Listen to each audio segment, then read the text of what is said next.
नमस्कार सगळ्यांना।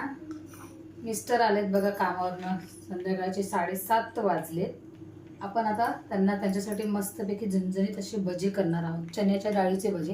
इथे बघा मी चण्याची डाळ आहे ना भिजू घातली होती, ही आपल्याला मिक्सरमध्ये घ्यायची। एकदम झटकीपट रेसिपी आहे, जास्त भांडे याच्यामध्ये घाण होत नाही काय नाही। एक दिवस अगोदर भिजवायची किंवा सकाळी भिजवून संध्याकाळी केली ना तरी चालतं, काय हरकत नाही। इथे बघा मी मिरच्या घेतल्यात,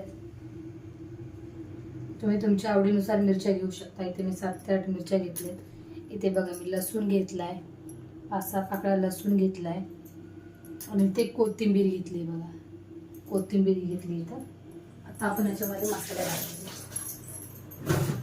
डायरेक्ट आपण मिक्सरच्या भांड्यामध्ये हे करूनच ते भजी करू शकतो, त्यात हे नाही। इथे बघा मी हळद घेतली, इथे मीठ घेतले मी चवीनुसार, तुमच्या टेस्टनुसार चवीनुसार तुम्ही मीठ घेऊ शकता। आणि याला आता आपण मिक्सरमध्ये वाटून घ्यायचं। आता या मिश्रणाला आपण मिक्सरमध्ये वाटून घेऊया।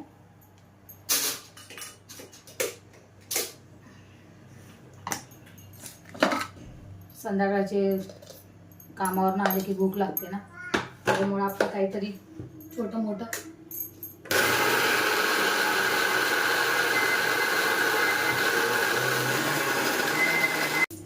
इथे बघा मस्त बेगाची चण्याची डाळ मी वाटून घेतली। थोडी जाडच वाटायची, जास्त बारीक नाही करायची, नाही तर त्याच्यामध्ये तेल जास्त फसतं, म्हणून थोडी ठिसर ठिसर आपण वाटतो ना त्या टाईपमध्येच वाटायची, म्हणजे त्याच्यामध्ये तेल फसत नाही।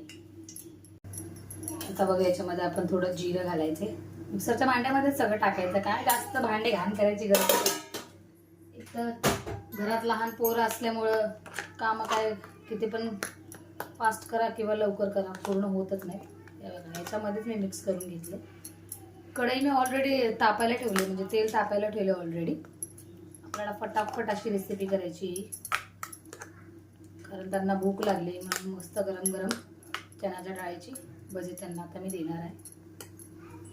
इथे बघा असं आपलं मिश्रण आहे। आता आपण हिला तेल ऑलरेडी मी तापायला ठेवले, तेलामध्ये थोडं कोथिंबीर गेली ती, आता आपण इथं भजी केली। गरम गरम तेलातच ही भजी करायची, तुम्हाला हवी तशी त्या आकाराची तुम्ही। चला भजी आपले झटकीपट रेडी झालेले आहे। अगदी जास्तीत जास्त 15 मिनिटात होणारी रेसिपी आहे, जर डाळ तुमची ऑलरेडी भिजलेली असेल तर।